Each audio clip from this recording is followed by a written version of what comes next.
It had been a long time since I felt the way I did when I stepped off the rickety bus and onto the gravel driveway of my aunt's old cabin. The year was 2014 and I was 28, still figuring out life, but at least out of my old, tight apartment in the city for a while.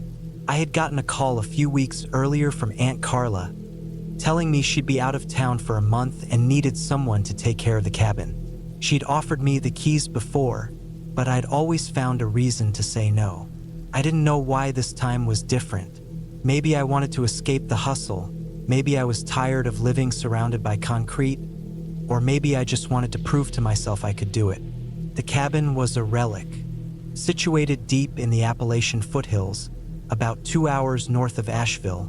It was hidden in the woods, far away from cell towers or neighbors. The kind of place that makes you feel like you're the last person on earth, for better or worse. The kind of place where the sound of a twig snapping underfoot could make your heart skip.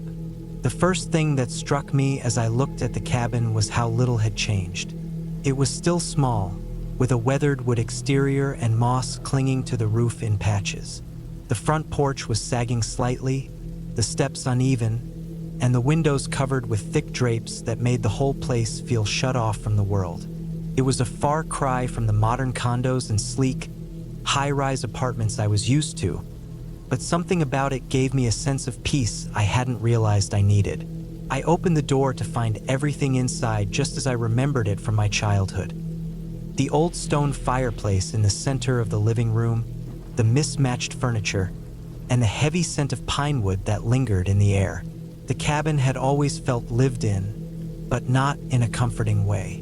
It was like the memories of whoever had stayed there before still hung in the air, unwilling to leave. It was a bit too quiet for comfort. I threw my bag down on the couch and wandered around for a while, exploring the rooms. Aunt Carla had left a note on the fridge, telling me where the food was stored and reminding me to keep the wood stove going. There was a collection of old, yellowed books on the coffee table, mostly mystery novels from the 70s and 80s, none of which I had any intention of reading. But I noticed one book that stood out from the rest. It was a thick leather-bound volume, its spine cracked and covered in dust. It looked like something my aunt had never mentioned before. Curiosity gnawed at me, but I pushed the thought aside. It wasn't until the next morning that things began to feel off. I woke up early, as the morning light filtered through the dusty windows, casting strange shadows across the room. The cabin felt cold despite the fire I'd stoked the night before. There was a chill in the air that didn't feel right, like the house had been empty for far longer than it actually had. I stood up, stretching, and went to the kitchen to make some coffee. As I filled the kettle, I heard a thud from upstairs. I froze. My pulse quickened. At first, I thought it was just the house settling, but then I heard it again.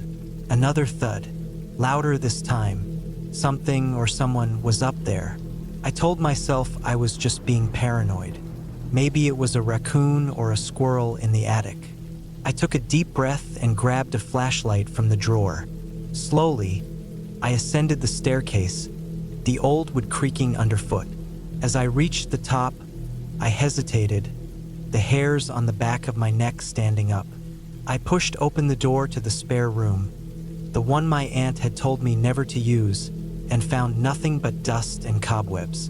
No sign of any animal or intruder. I couldn't shake the feeling, though.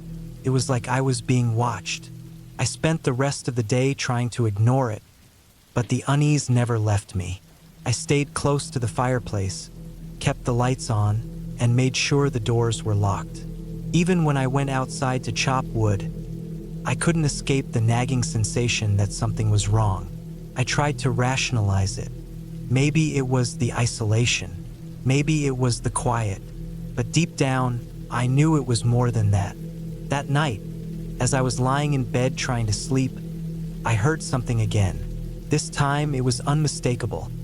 A faint scratching noise from the wall next to my bed. I grabbed the flashlight and pointed it toward the sound, my hands trembling. The beam of light illuminated nothing but bare wood.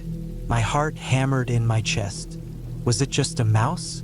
Could it have been a tree branch scraping against the cabin? The scratching continued, growing louder.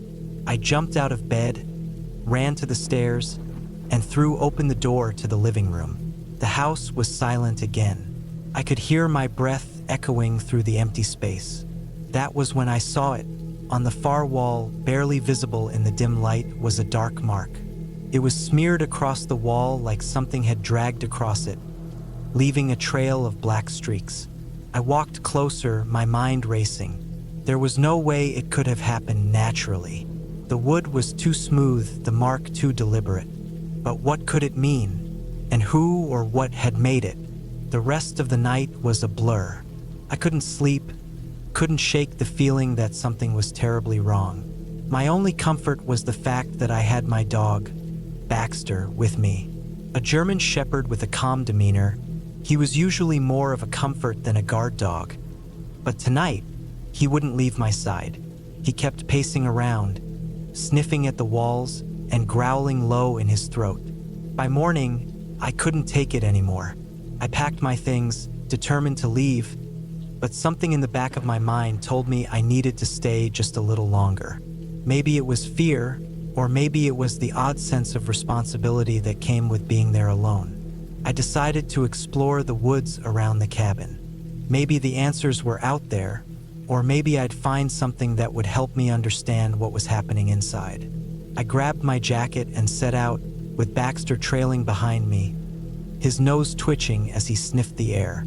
The woods were dense, the trees growing thick and close together, their branches entwining to block out most of the sky. The ground was soft beneath my boots, damp with the morning dew. I walked for what felt like hours, the silence of the forest only interrupted by the occasional bird call or the rustling of leaves in the wind. I came across a small clearing, and at the center of it stood a weathered stone monument. It was simple, with no markings or engravings, just a single stone pillar that had been placed there long ago. As I approached it, I noticed something strange. There were scratches on the stone, deep, deliberate gouges like something or someone had been trying to carve into it. I ran my fingers over the rough surface, and that's when I felt it. A tremor in the air, a sense of presence. Baxter's growl broke the stillness, and I spun around to see him standing stiff, his fur raised. Something was out there in the trees watching me. I had had enough. I didn't need to know anymore. I rushed back to the cabin, Baxter right behind me, his tail low and his head on alert. I locked the door behind me as soon as I was inside and sat down, my heart still racing. Something wasn't right, but there was nothing I could do. I had to stay one more night, wait for morning, and then leave. By morning, I was exhausted. The events of the previous night had left me drained. But when I opened the door to leave, I found something waiting for me. A simple note, written in block letters. Leave. It knows you're here. I don't know who left it.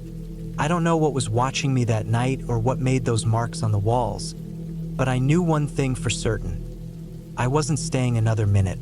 I packed up, grabbed Baxter, and got in my car, leaving the cabin behind. I didn't look back. I haven't been back since, and I don't plan on ever going back. Something in those woods, something in that cabin, still feels wrong. I don't know what it was, but I know one thing: I'll never forget the feeling of being watched. Never again.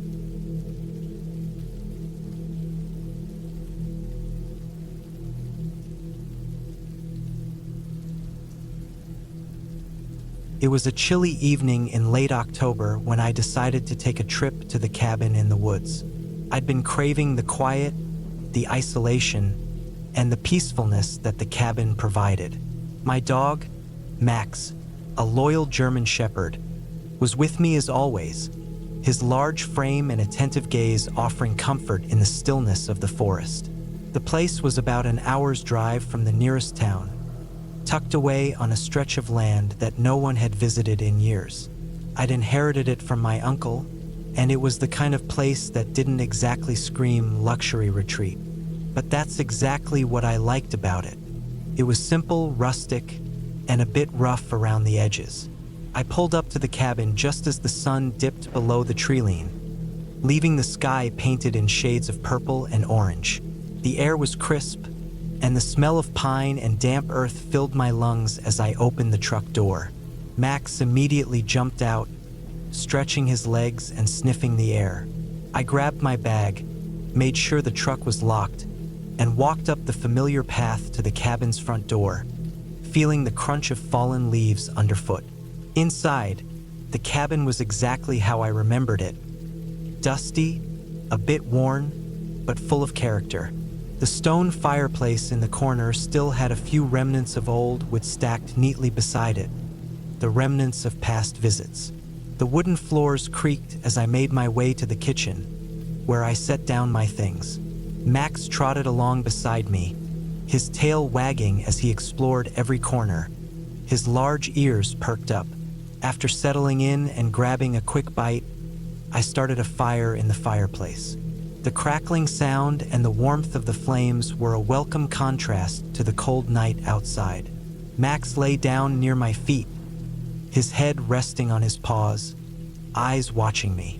The firelight flickered off the walls, casting long, eerie shadows that seemed to dance around the room. I took comfort in the solitude, even though the growing darkness outside seemed to close in around the cabin. Night fell completely, and the forest outside was engulfed in darkness. There were no streetlights, no distant sounds of traffic, just the occasional hoot of an owl or the rustle of animals moving through the underbrush. After a few hours of reading, I began to feel that unsettling tension creeping up my spine. It wasn't anything specific, just the general weight of isolation, of being so far from the nearest human being. Max had been acting a bit strange, too. His ears were alert, and every now and then, he would lift his head, his eyes scanning the shadows beyond the cabin windows. I didn't think much of it at first. Dogs, after all, had a tendency to get nervous in unfamiliar places. But then the noise started. It was faint at first, just a light rustling, like something moving in the woods. I thought it was just an animal, maybe a deer or a raccoon, but as the minutes passed, the sound grew louder, closer. Max stood up, his hackles raised, a low growl vibrating in his chest. His posture was tense, and his eyes were locked on the door, ears fully forward. The hair on the back of my neck stood up. Something about the noise was different now, more deliberate. It wasn't the random rustling of animals. It was too steady, too rhythmic. The noise seemed to circle the cabin, moving around the outside walls. I couldn't make out what it was, but it definitely wasn't a single animal. I grabbed a flashlight from the nearby table, but before I could stand up, the noise stopped. Total silence followed. I held my breath, my eyes fixed on Max, who was still staring at the door. I waited, expecting the noise to resume, but it didn't. Still, I couldn't shake the feeling that something or someone was out there, watching. The forest was so quiet now that even the wind seemed to have stopped. The only sound was the crackling of the fire. I decided to check the perimeter. My heart pounded in my chest as I grabbed a coat, slipped my boots on, and opened the door. Max was right by my side, his ears flicking back and forth. The air outside had grown colder, and the moonlight cast a pale, ghostly glow over the surrounding trees. Everything was still, too still. My breath formed small clouds in the frigid air as I scanned the area, trying to shake the feeling of being watched. I walked the path around the cabin, my flashlight beam cutting through the darkness. Max stayed close, occasionally sniffing the ground, his body rigid. The silence was suffocating, and the more I looked around, the more I felt the weight of the forest pressing in on me. There was no sign of anyone, just the twisted shapes of trees and the undergrowth. I figured maybe it was just my imagination, or perhaps a deer or some other animal had been wandering too close. But then I saw something. Out of the corner of my eye, a shadow flitted between the trees, just out of the reach of the flashlight. I froze, my heart racing. Max was already alert, his body tense beside me, staring into the trees where I had seen the movement. I turned toward the spot, trying to focus my flashlight in that direction, but nothing was there. The shadows of the forest were too thick. I slowly backed toward the cabin, my mind racing. Was it an animal? Person? I couldn't shake the feeling that I wasn't alone. Once inside, I locked the door behind me and sat down, trying to calm myself. Max immediately lay by the door, his eyes never leaving the darkness outside. The cabin felt even smaller now, the walls pressing in, the silence more oppressive. For the next few hours, I couldn't sleep. Every little noise had me on edge. I kept hearing the faintest scratches on the walls, like something or someone was outside trying to get in. The scratching wasn't constant, but it was enough to make my skin crawl. Max remained at the door, his focus unwavering. Finally, around 3 a.m., I heard a thud. It came from the back of the cabin, a heavy sound like something or someone had hit the wall. I jumped up, my heart hammering in my chest. Max immediately sprang to his feet, his ears flat against his head, growling low. I grabbed a nearby fire poker, feeling the weight of it in my hands, and slowly crept toward the back door.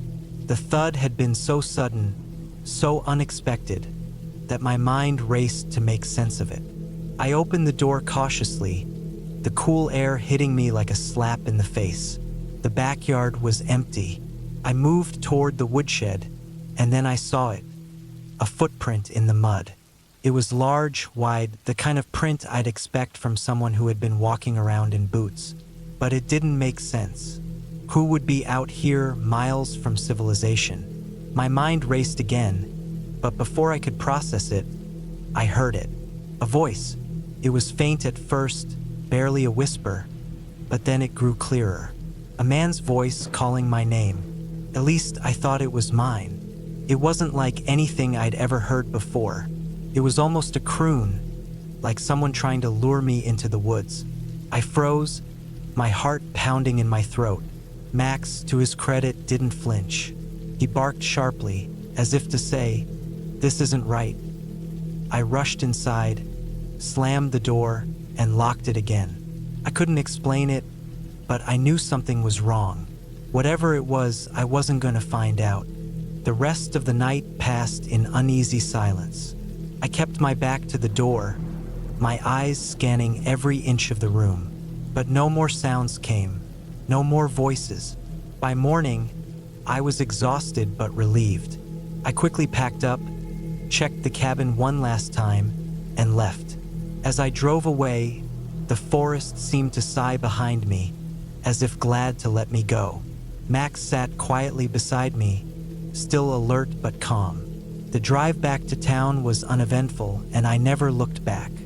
Even now, whenever I think about that night, the feeling of being watched lingers, and I can still hear that voice calling out to me in the darkness. But I haven't returned to that cabin since. Some places, I've learned, are better left undisturbed.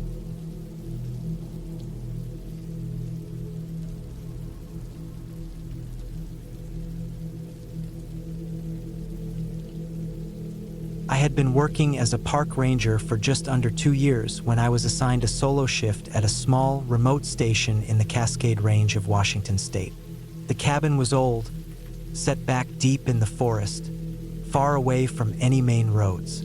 I had heard stories about this place, the kind of tales that keep you awake when you're alone in the dark. Still, I had never been one to believe in that kind of stuff. I was more focused on my duties, maintaining trails, checking fire hazards, and ensuring no one got lost or hurt. That autumn evening, the air was thick with mist and the sky was covered with dark clouds.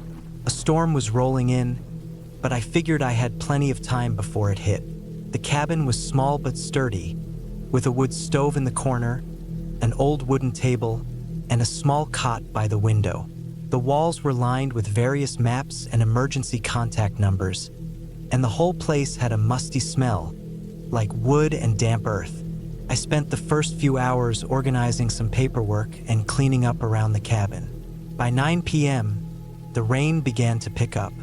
It was that steady, rhythmic kind of rain that you can hear pelting against the roof, creating a sense of isolation. I had just finished reading through a report when the radio crackled to life. It wasn't an emergency, just a routine check-in with dispatch. They confirmed my location and asked if I needed anything. Negative, I said, pressing the button. Everything's fine here. The static faded, and the radio went silent. But something about the silence felt heavier after that. I shrugged it off, telling myself I was just tired. The storm outside intensified, and the wind began to howl through the trees. The rain sounded like 1,000 tiny hammers beating against the roof. I made a cup of coffee, sat down by the stove, and tried to relax. That's when I heard it. A soft knock, barely noticeable, at the cabin door. I froze, my hand still wrapped around the cup. I hadn't expected anyone. There was no one out here at this time of night, not in this kind of weather. No hikers, no campers, no vehicles. The road to the cabin was washed out, and the nearest ranger station was over 50 miles away. Another knock. I set my coffee down slowly, the warmth of the cup still lingering in my fingers. My mind raced as I debated what to do. Maybe it was a fellow ranger who had gotten stuck in the storm and needed shelter. But why didn't they call first? I stood up cautiously, moving toward the door. The knock came again, louder this time. I reached for the handle, my fingers tingling with unease. I opened the door a crack, just enough to peer outside. Nothing, just the rain, the dark trees, and the howling wind. I stepped outside, the cold air immediately biting at my skin. I looked around but saw no signs of anyone nearby. No footprints, no car tracks, just wet earth and wet leaves. I shut the door behind me, puzzled. My flashlight beam cut through the storm, but it barely illuminated anything beyond a few feet in front of me. After a moment, I shook my head, thinking it was just my mind playing tricks. Maybe it was just an animal knocking against the door, or the wind causing something to hit it. I returned to the cabin, locking the door behind me. But as I sat back down by the stove, I couldn't shake the feeling that something was off. I glanced at the clock. 10:30 p.m. Still hours to go before the end of my shift. The storm continued to rage outside, and the small cabin seemed to groan under the pressure of the wind. The night dragged on, and just as I was about to start thinking I had imagined the whole thing, the knock came again. 3 distinct knocks this time, harder and more deliberate. It echoed through the cabin like a drumbeat. I stood up, my heart pounding in my chest. I didn't even think, I just moved. This time I didn't open the door. I pressed my ear against it, straining to hear any sound from the outside. Nothing, just the wind and rain. I backed away slowly and grabbed my radio, thinking maybe I could reach dispatch again. As I turned the dial, I noticed something strange. The station was dead, no static, no transmission, just silence. It was like the entire system had gone down. I tried again, but it was the same result. Then, just when I thought the night couldn't get any stranger, there was a loud, unmistakable thud against the back wall of the cabin. My body stiffened as I turned toward the noise. I could feel my breath catching in my throat. The wall shook slightly, and I was certain something, or someone, had slammed into it. I moved cautiously toward the back door, which was smaller, but it also led outside. I couldn't see much through the frosted glass, but I knew I had to check. The feeling in my gut told me not to, but I couldn't ignore it. Slowly, I unlatched the door and swung it open, my flashlight scanning the area. The back of the cabin was isolated, surrounded by dense trees, and there was no sign of anything unusual. I stepped outside, trying to ignore the nervous churning in my stomach.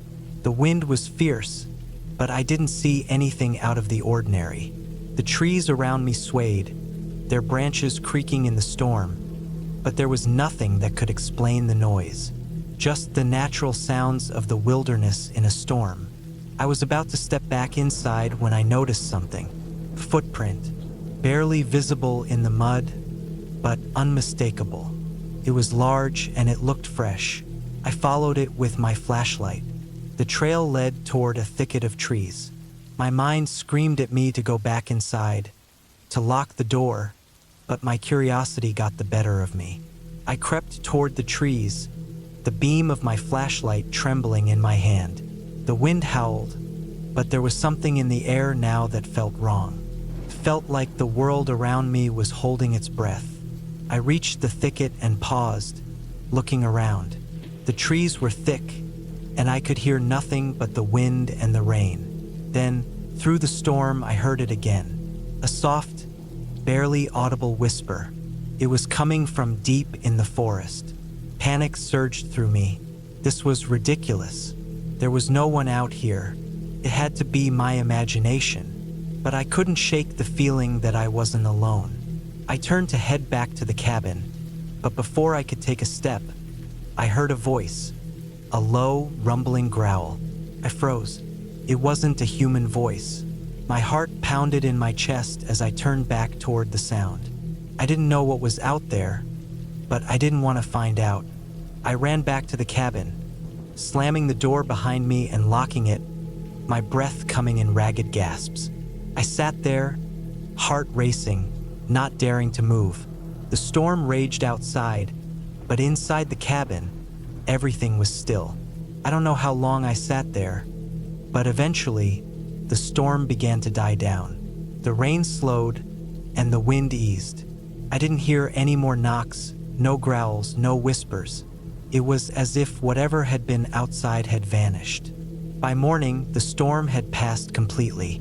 The sun peeked through the trees, casting a soft, warm light on the soaked earth. The world seemed calm, almost serene, and yet, I couldn't shake the feeling that something wasn't right. I packed my things and left the cabin as quickly as I could, but when I got back to the main ranger station, I learned something unsettling. A local had gone missing in the area the night before. They had been out on a hike and hadn't returned. I never found out exactly what happened that night at the cabin, but I've never been back to that remote station, and I never plan to be. Something out there in the woods was watching me, and I'm still not sure what it was.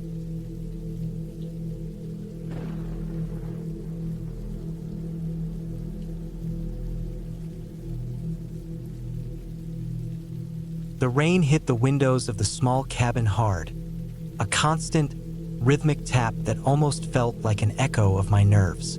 It was late October, the air crisp and cold despite the fire crackling in the stone hearth. I had rented the cabin for a weekend getaway in the remote countryside of the United Kingdom, somewhere quiet, where I could clear my mind after a particularly brutal year. The place was far from any town, nestled deep in the woods near a small village, and as far as I could tell, no one else was around. Perfect for solitude, I thought. The cabin itself was charming in its own way. Old wooden beams, dark oak floors, and large windows that framed the misty hills outside. The kind of place you see in postcards. It seemed peaceful, but like most things in life, appearances can be deceiving. I never could have guessed just how unsettling those hills would become.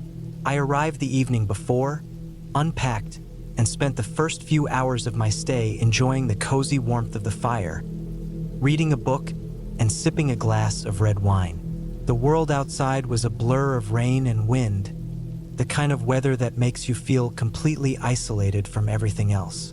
As night fell, I started to feel that nagging sense of unease. You know, the one, the kind where something's off, but you can't quite put your finger on it. The feeling grew as I explored the cabin.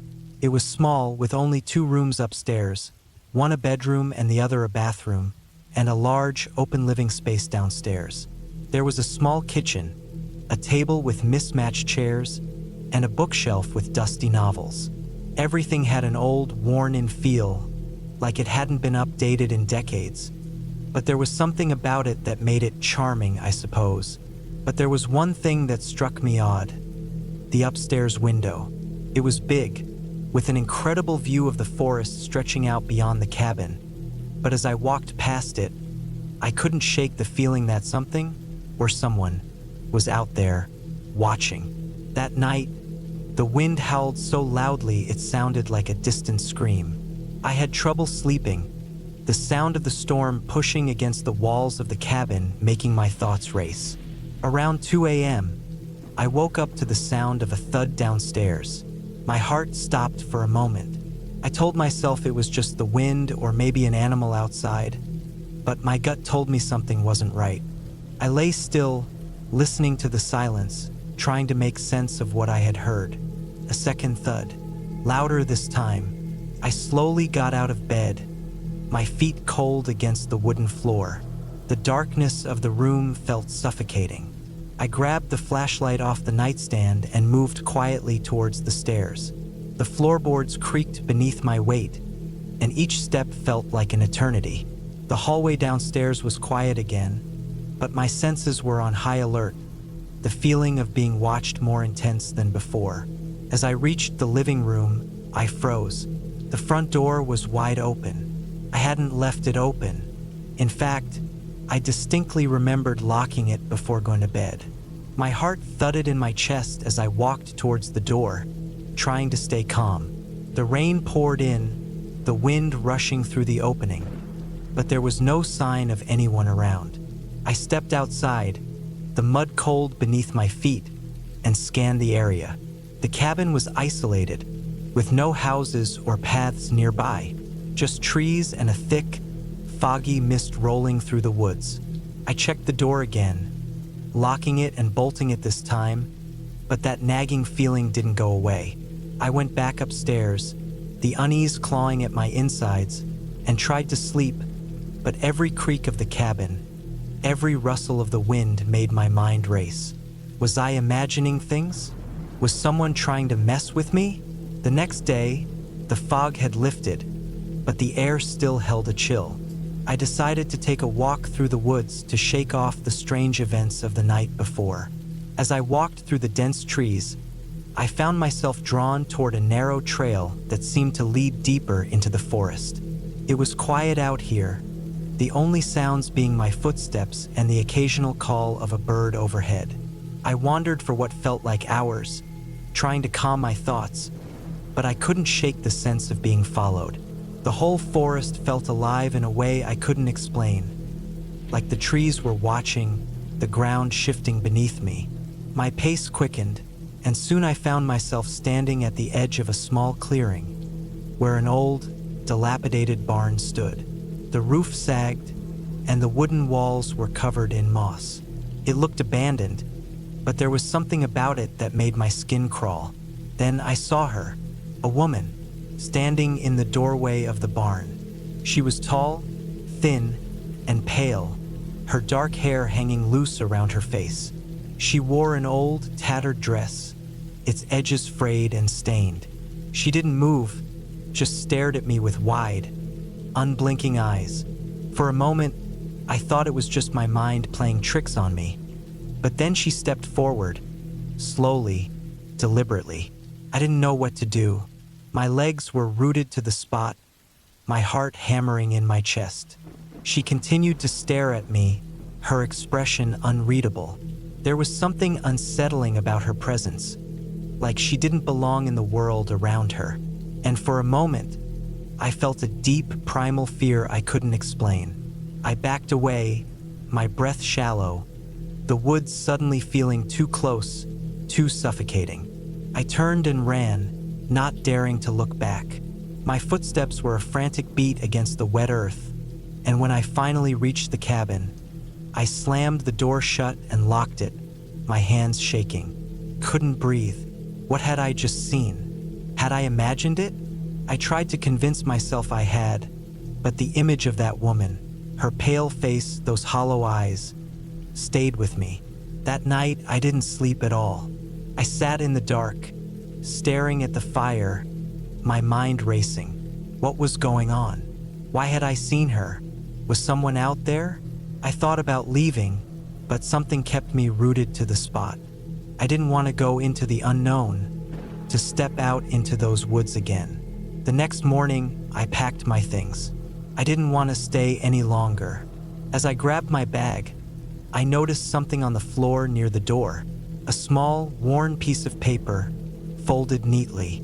I unfolded it with trembling hands, reading the message written in faded ink. "She's waiting." I left the cabin in a hurry, not daring to look back.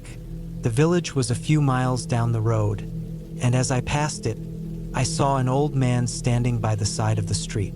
I slowed my car and rolled down the window. "Do you know anything about the cabin up in the woods?" I asked, my voice tight. The old man looked at me, his eyes narrow. "That cabin's been abandoned for years. No one's lived there in a long time. People say, they say a woman disappeared in those woods. Been years now, but folks still avoid it." I didn't need to hear more. The woman, the barn, the strange feeling that had followed me. It all made sense now. I wasn't imagining things. Something had happened in those woods. Something that no one wanted to talk about. I drove away, the sound of the rain fading behind me. The woods, the cabin, the woman, they would stay with me, forever a part of the memories I couldn't shake.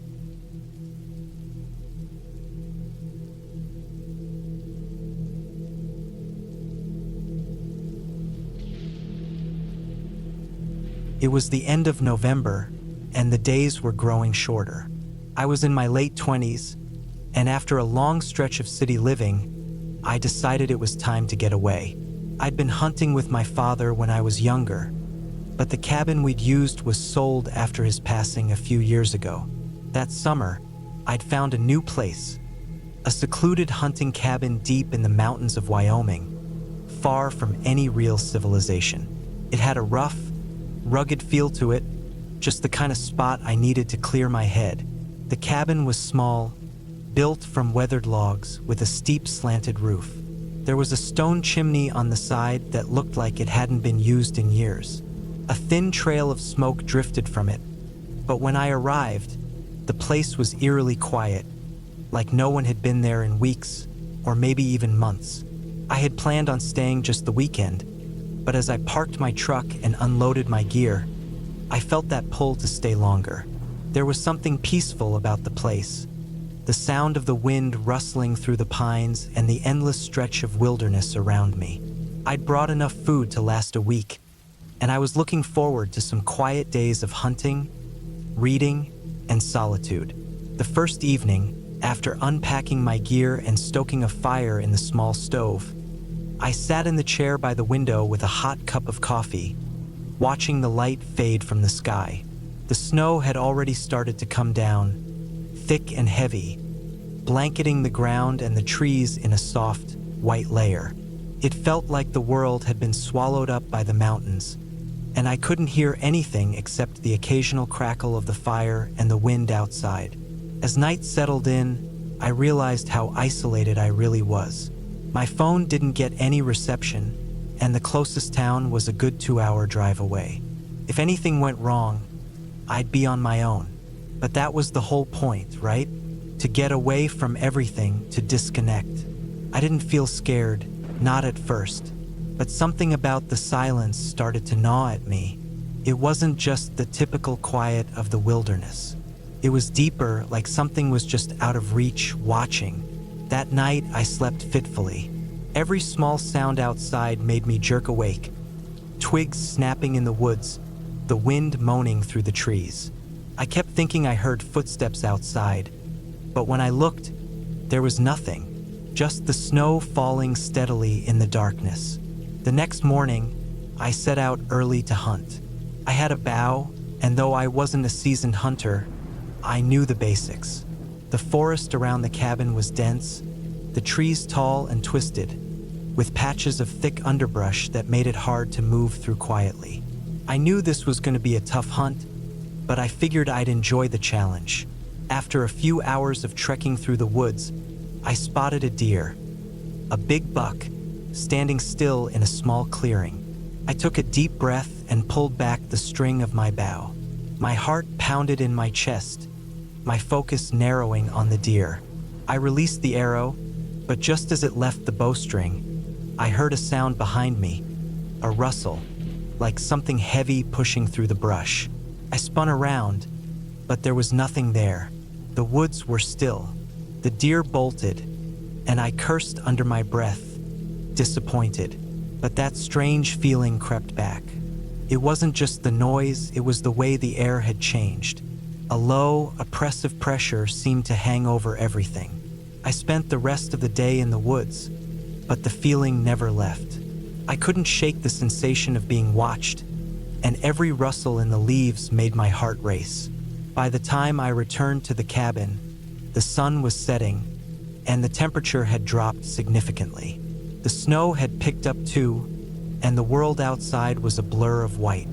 That night, I decided to lock the cabin's door. I didn't usually do that, but something about the night felt different. I spent the evening reading by the fire, but I couldn't concentrate. I kept hearing noises outside, more than usual. It wasn't just the wind. There was something else out there, something purposeful. Around midnight, I heard the unmistakable sound of something heavy walking through the snow outside. Slowly, deliberately, my heart thudded in my chest, and my breath caught in my throat. It wasn't an animal. No animal moved like that. It was something or someone deliberate, heavy, and slow. I grabbed my rifle, though I had no real plan. I wasn't sure what I was expecting to find. I crept to the door, peeking through a crack in the curtains. Nothing. The snow outside was untouched, except for the footprints that led up to the cabin door. They were deep, heavy prints, like something large had stood there for a long time. My mind raced. Could it have been a bear? No, bears didn't make tracks like that. And I hadn't heard any growls, no rustling in the trees, no movement except that strange, deliberate walk. I stayed up the rest of the night, occasionally checking the door, the window. But by morning, everything was quiet again. The tracks outside were gone, as if the snow had swallowed them up. I didn't want to stay any longer, but there was something pulling me to figure this out. Couldn't just leave. Something wasn't right, and I needed to know what. The next day, I went back into the woods. I wasn't expecting to see anything, but I had to know. I followed the trail of footprints as best I could, heading deeper into the forest, past areas I had never explored. The tracks led me toward a small ridge, and there, in a clearing, I found it. A small, dilapidated shack, almost completely buried in snow, stood at the edge of the ridge. It looked old, abandoned for years, maybe even decades. Its walls were bowed in, the roof sagging, and the door hung loosely on its hinges. But the thing that stopped me cold was the unmistakable sign that someone had been there recently. Fresh tracks in the snow led straight to the door, and the faint smell of something burning lingered in the air. I stood there for a long time, just staring at the shack. My instincts screamed at me to turn around, to leave, but I couldn't. I had to know what was out there. I pushed the door open, the wood creaking under my hand. Inside, the air was thick with dust, but it didn't take long to see the remains of a fire pit in the center. The walls were covered with old, yellowing newspaper clippings, most of them about local disappearances. My blood ran cold. The further I explored the cabin, the more unsettling things I found. A pair of binoculars, broken and covered in dirt, sat on the counter. A few empty cans of food were scattered on the floor, along with some tattered blankets.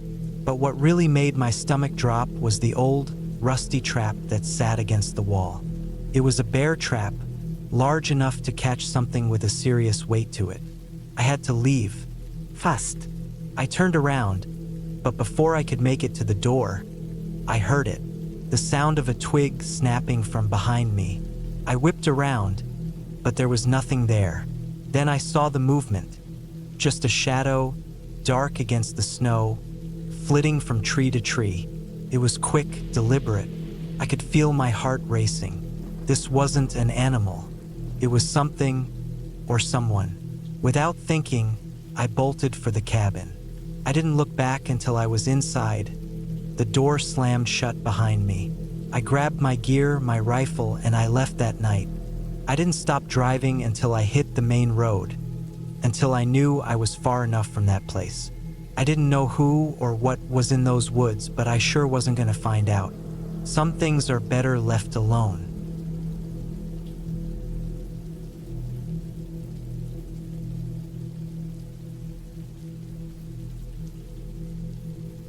It was a cold October night in 2017 when I first found myself in that remote cabin deep in the woods. I was 32 years old then, still recovering from a messy divorce, and decided to take some time away from everything. Just me, my dog, and the quiet of the forest. I'd rented a small, off-grid cabin for a few days near the outskirts of a national park in northern Arizona. The area was rugged and sparsely populated, which was exactly what I wanted. The drive to the cabin was long, winding through dirt roads and thick forest, the kind of place where you can lose yourself and feel completely disconnected. I brought my German Shepherd, Max, along with me, knowing he'd appreciate the space to run and the peace. He was my only real companion at that point, and after all the chaos in my life, his company was comforting. I remember arriving at the cabin just as the sun was dipping below the horizon. The place was more isolated than I'd imagined, nestled against a backdrop of tall pine trees and rocky hills. The cabin itself looked like something out of an old Western movie. Weathered wood, a stone chimney, and a small porch. There was no electricity, just a small wood stove for heat and lanterns for light. The air smelled earthy, with hints of pine and damp soil. I let Max out of the car, and he ran around the yard, sniffing everything, his tail wagging furiously. I unloaded my things and settled in. It was quiet, too quiet actually. No sounds of nearby houses or cars, just the occasional rustle of leaves in the breeze and the distant calls of birds settling for the night. That evening, after getting the stove going and having a simple dinner of canned soup, I sat on the porch, looking at the stars. It was a clear night, and the sky stretched out like a blanket of diamonds above me.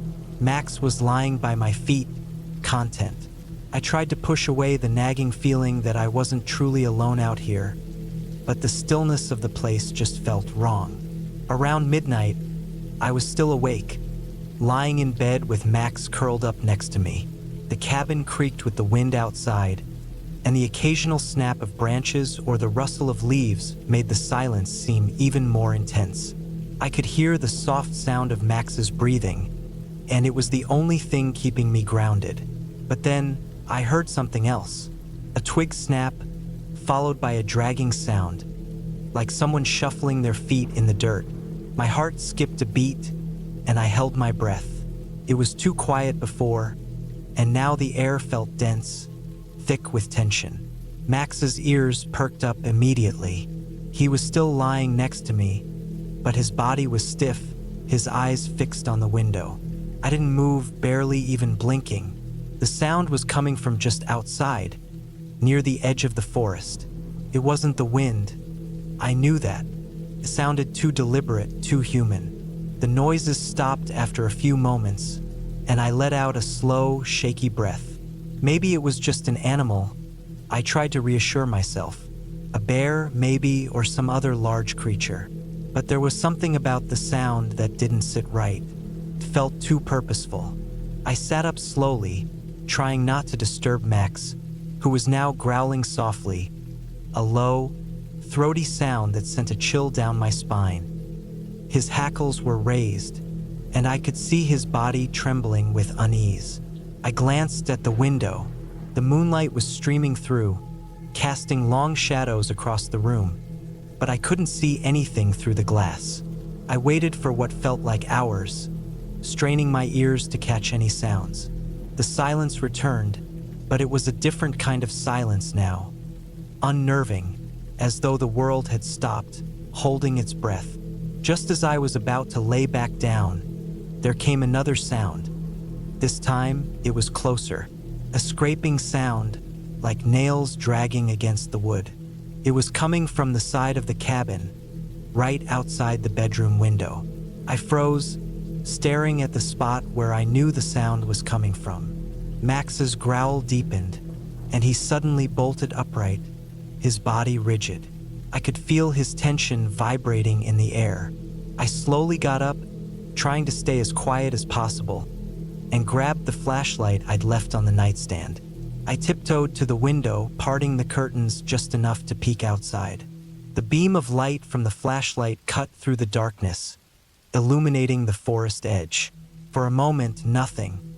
Then I saw it, a figure tall, thin, and unnaturally still, standing just at the edge of the trees. It was hard to make out its features, but there was something wrong with its shape. It looked almost human, but its posture was twisted, as if it was crouching unnaturally. And its face, what I could see of it, was distorted, stretched in ways that didn't look natural. The creature was staring directly at the cabin. My blood ran cold. My first thought was that I was seeing things, but Max's barking snapped me back to reality. I spun around to look at him, and he was now at the door, whining and pawing at it, desperate to get out. The growl had stopped, replaced with an almost frantic energy. I stepped back from the window, feeling an overwhelming urge to flee. But where would I go? The road was miles away, and I wasn't even sure I could make it to my car without being seen. I heard the shuffling noise again, closer this time, followed by a heavy, dragging sound. I looked toward the door. It wasn't just outside the window anymore. It was at the front of the cabin. In a blind panic, I grabbed Max's leash and attached it to his collar. I couldn't afford to wait any longer. Whatever it was, I wasn't sticking around to find out. I ran to the back door, but as I reached for the handle, it rattled. Someone or something was trying to get in. Max barked furiously, and I bolted out the back door, pulling him behind me. The night air was freezing, and the ground felt slick with dew under my boots. My heart was pounding in my chest as I sprinted across the yard, not daring to look back. I didn't stop running until I reached the edge of the trees, and even then, I kept going. I couldn't hear the creature anymore, but the fear that it was still following me wouldn't let me slow down. My legs burned, my breath coming in ragged gasps, but I pushed through. I had to get to the car. I finally saw the headlights in the distance, my escape. When I reached the car, I didn't even bother to unlock it. I just threw myself inside, slamming the door behind me. Max jumped into the back seat, his body still trembling. I started the engine, my hands shaking as I put the car in gear. As I pulled away from the cabin, I glanced in the rearview mirror. The cabin was barely visible in the distance, a silhouette against the moonlit sky. I didn't see the figure anymore, but I knew it was still out there, in the woods, watching. I made it back to town that night, but I couldn't shake the feeling that something had been hunting me, something that wasn't human. To this day, I've never returned to that part of the woods. I don't know what I saw that night, but I know one thing for sure. It wasn't something you want to meet out there, alone.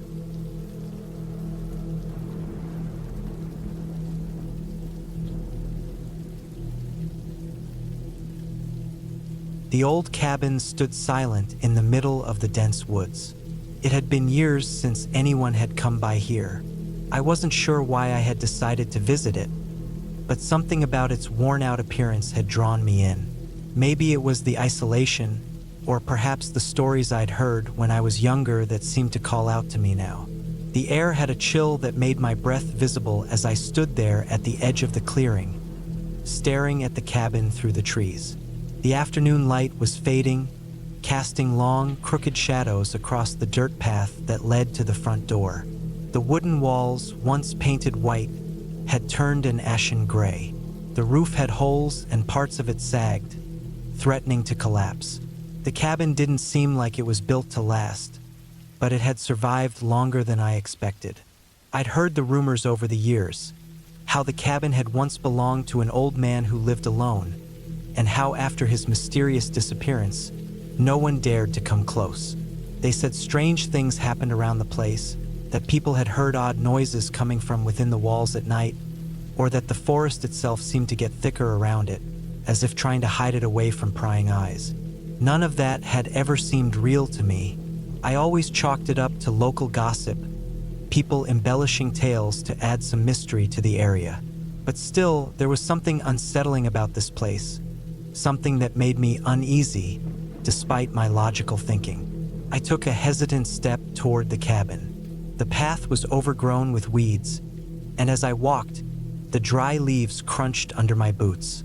The cabin was more dilapidated up close. The porch creaked with every gust of wind, and the front door was barely hanging on its hinges. I reached for the door, pushing it open slowly, its groan almost as loud as my heartbeat. Inside, the cabin smelled musty, like old wood and damp earth. The light that filtered in through the broken windows cast long shadows across the bare floor.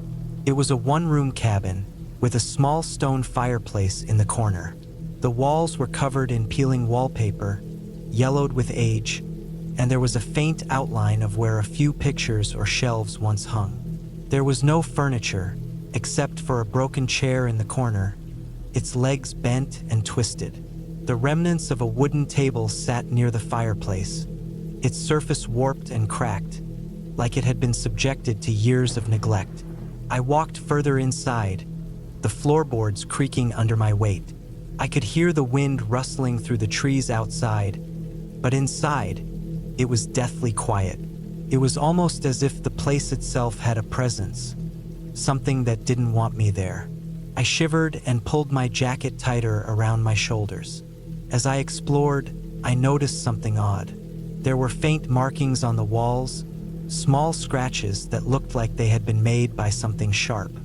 At first, I thought it was just the natural wear and tear of the place, but the more I looked, the more it seemed deliberate.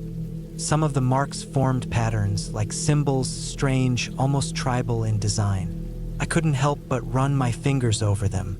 The wood felt cold to the touch, and I pulled my hand away quickly as though I just touched something hot. There was an unsettling feeling creeping over me, a sense that I was not alone in the cabin. I moved toward the fireplace, where there was an old, rusted iron pot sitting on the hearth. The edges were chipped, and it looked like it hadn't been touched in decades. But inside, something caught my eye. A bundle of dry twigs and leaves, tightly wrapped in string. It seemed out of place, as though it had been placed there intentionally. Curiosity got the better of me, and I reached for the bundle. As soon as I unwrapped it, I felt a strange coldness run through me. Inside the bundle were a few worn pages, yellowed and torn at the edges. They looked like scraps of paper that had been hastily written on, but the ink had bled, making the words almost illegible. I carefully held the pages up to the light, trying to make out the scrawled text.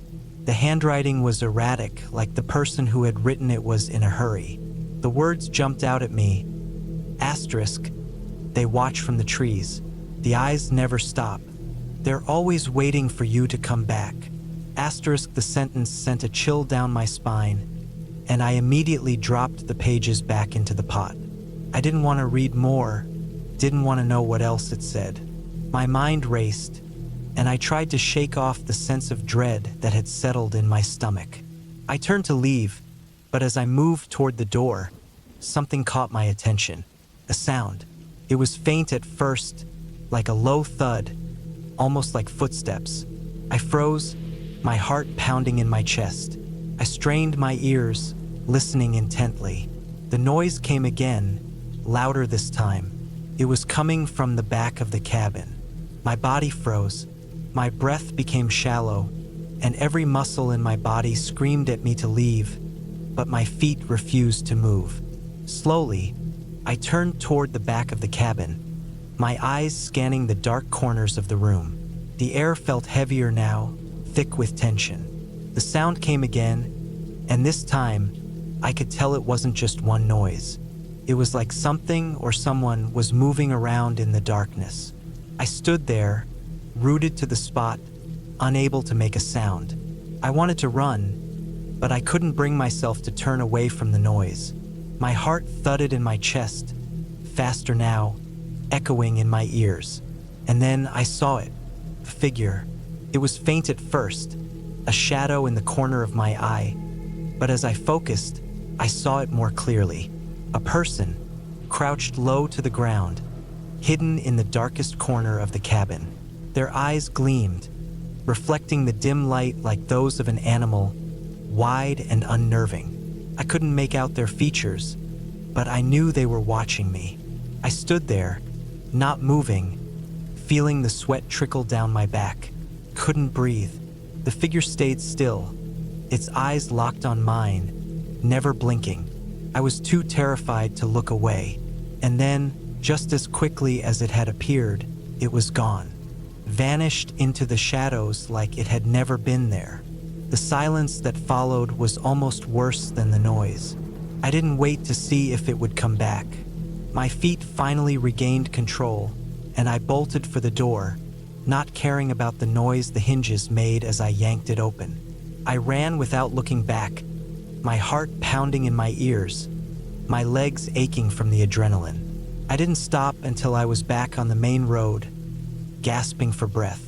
The woods around the cabin had seemed so inviting at first, but now they felt like a maze, a labyrinth designed to keep me trapped.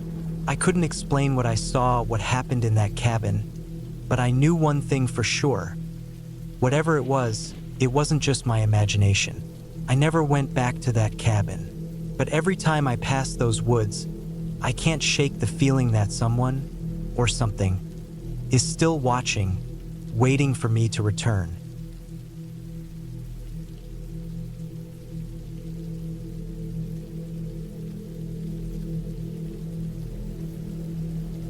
It was the end of September, the kind of cold that clung to your bones even when the sun had set. I was 28, far from home, and had been living in a small cabin on a farm for the past 2 months. The place had been handed down to me by an old uncle who had passed away a few years back. He'd left the property to me, though I wasn't really sure why. The cabin was isolated on a hill in rural Oregon, surrounded by acres of farmland, miles from the nearest neighbor. I didn't mind the quiet, at least not at first.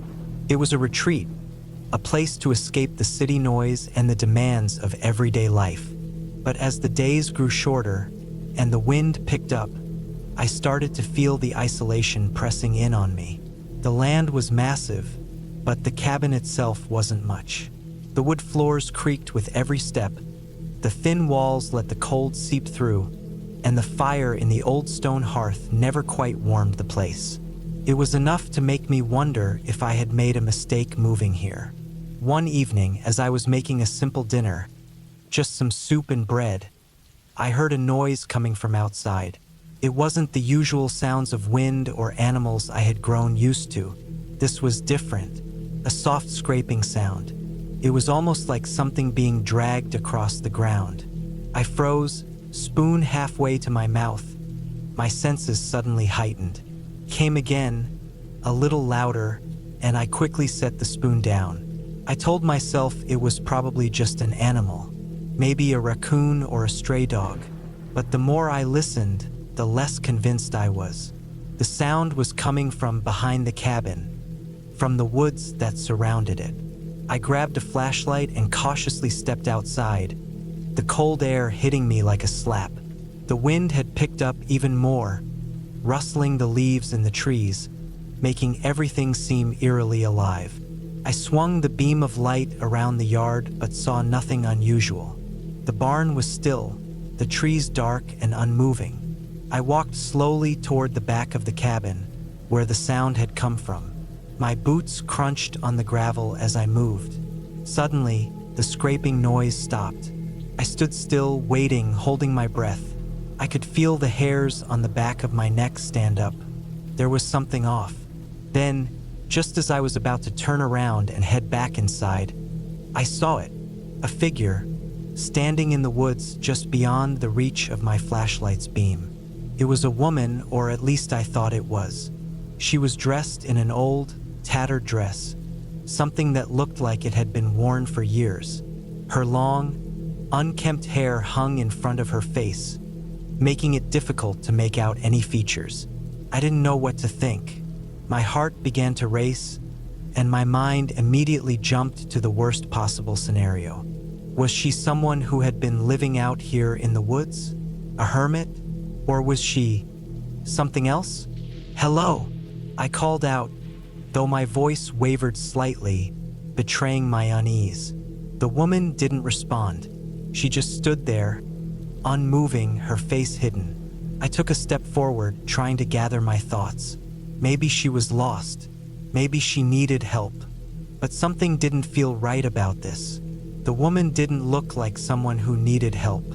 She looked like she was waiting for something, waiting for me. "Are you okay?" I asked again, my voice barely louder than the wind. Still no response. I took another step forward. This time, I felt a sudden sense of dread wash over me. Something deep in my gut told me I shouldn't go any closer. My instincts screamed at me to turn around, to go back inside. But I couldn't move. My body was frozen, as if tethered to the ground. The woman's head jerked up, her face finally coming into view. Her eyes were wide, unblinking, and too bright in the dark, like they were reflecting something or seeing something I couldn't. Her expression was blank, empty, but her lips twisted into a slow, almost imperceptible smile. I staggered back, my heart pounding in my chest, the flashlight shaking in my hand. "Who are you?" I finally managed to whisper. The words barely escaped my throat. The woman didn't answer. She simply turned and began to walk into the woods, her steps slow and deliberate. I watched her disappear into the trees, the beam of my flashlight catching the faintest hint of movement. But then, just as quickly as she had appeared, she was gone. I stood there for what felt like hours, my mind racing. Was I seeing things? Had the isolation gotten to me? But no, I had seen her, hadn't I? She had been standing there in plain sight. I wasn't imagining it. I didn't sleep that night. Every creak of the floorboards, every rustling of the wind outside had me on edge. I kept replaying the scene in my head over and over, trying to make sense of it. But no explanation came. Over the next few days, I couldn't shake the feeling that I was being watched. I'd catch glimpses of something moving just outside the corner of my eye, or hear footsteps in the distance. But when I went to check, there was never anyone there. Then things started to go missing. Small things at first. A few tools from the barn, a couple of cans of food from the pantry. At first, I thought I might have misplaced them, but then larger items started to vanish. A pair of boots, my jacket. I was certain someone had been in the cabin, but there was never any sign of forced entry. One afternoon, I decided to take a walk around the property, hoping that some fresh air would clear my head. As I wandered near the edge of the field, I saw something strange sticking out of the ground. It was a piece of fabric, torn and weathered. I pulled it from the dirt, holding it up to the light. It was the same fabric as the woman's dress. My stomach dropped. I felt sick. The realization hit me like a punch to the gut. She had been here. She had been on this property, watching me for days, maybe longer. That night, I locked every door and window, but I knew it wouldn't matter. She was out there somewhere, and I didn't know what she wanted. The next morning, I went to the barn to check on things, hoping the work would distract me from the dread that had settled in my chest. But as soon as I stepped inside, my heart sank. The barn doors were wide open. I didn't remember leaving them like that, but maybe I had. Maybe I was just losing it. I stepped inside, and that's when I saw it. On the floor of the barn, etched into the dirt, were words. It was barely legible, just a few lines scratched into the ground, but I could make out enough. "Leave before she comes." My blood ran cold. The handwriting was erratic, as if written in a hurry. The message was clear. Whatever this woman was, whatever she wanted, she wasn't going to stop until she got it. I couldn't stay there anymore. I packed what little I had left and left the farm behind, my boots pounding the gravel road as I left. I never saw the woman again, but I couldn't shake the feeling that she was still out there, waiting. I still don't know who she was or what she wanted, but I never returned to that cabin, and I never will. Some places are better left alone.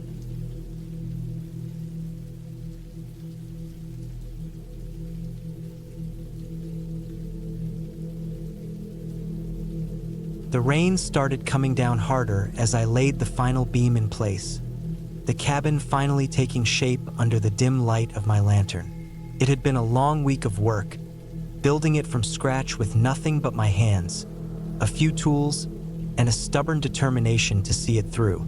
I had come here for peace, to escape the noise of the city, to find a bit of quiet in the middle of nowhere, a place to gather my thoughts, maybe write a little, and not have to worry about anything or anyone. But tonight it felt different. I had finished the last of the walls a few hours ago, but I still needed to seal the roof, finish the chimney, and a dozen other little tasks to make the place truly livable. It was getting late, and the storm had picked up. The rain was now relentless, pouring down in sheets, hammering against the roof with a rhythm that almost seemed alive.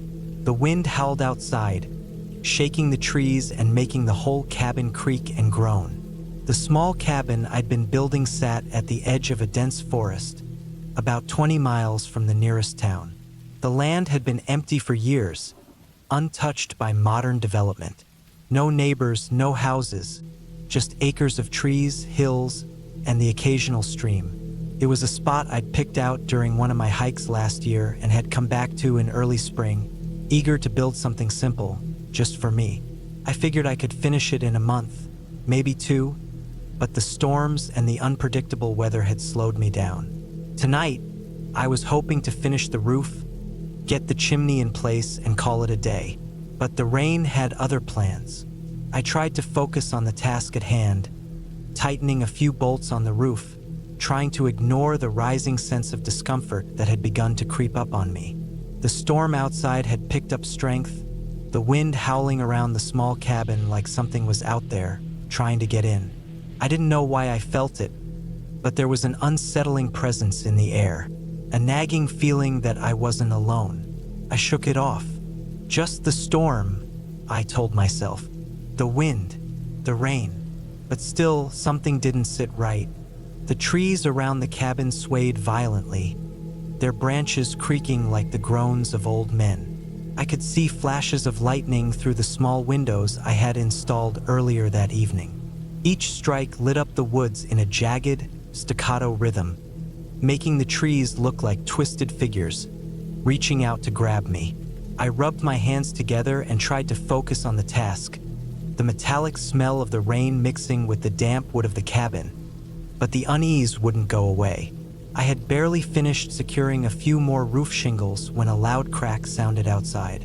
The whole cabin jolted, and I felt the hairs on the back of my neck stand up. I froze, my heart pounding in my chest. The noise was unmistakable. Something had just snapped in the forest. A tree, maybe, or a large branch. The wind had to have torn it loose, but the sound was too sharp, too close. I grabbed the lantern and moved to the door. I wasn't sure why I was so eager to go outside. Maybe it was just the need to check on the damage. I opened the door and stepped into the night, the cold rain immediately soaking through my clothes. The wind slapped at my face, making it hard to keep my eyes open. The forest around the cabin was a maze of dark shapes and shifting shadows. The only light came from the occasional flash of lightning, illuminating the rain-soaked trees for just a moment. My boots sank deep into the mud as I made my way toward the source of the noise. I tried to convince myself that it was just a fallen tree or a big branch, but I couldn't shake the feeling that something was wrong. I was nearly to the edge of the clearing when I saw something in the distance. A figure, or rather the outline of a figure, standing between the trees. The silhouette was tall, unnaturally tall, with limbs that seemed too long, bending in odd angles. I froze, my breath catching in my throat. I could barely make out the details through the rain, but I could see enough to know that it wasn't human. The shape was wrong, distorted, as though it didn't belong. My heart began to race. I wanted to call out, to ask if it was someone who had wandered into the storm, but my mouth went dry. The figure didn't move. It just stood there, motionless. I couldn't take my eyes off it, my body frozen, my mind scrambling for an explanation. But no matter how hard I tried, I couldn't make sense of it. The figure remained still, like a shadow in the rain. The storm roared around me, the wind growing louder, but all I could hear was the thumping of my own heartbeat. Then, just as suddenly as it had appeared, the figure was gone. I blinked, trying to clear the rain from my eyes, but there was nothing. The spot where it had stood was empty. No movement, no trace, just the endless storm.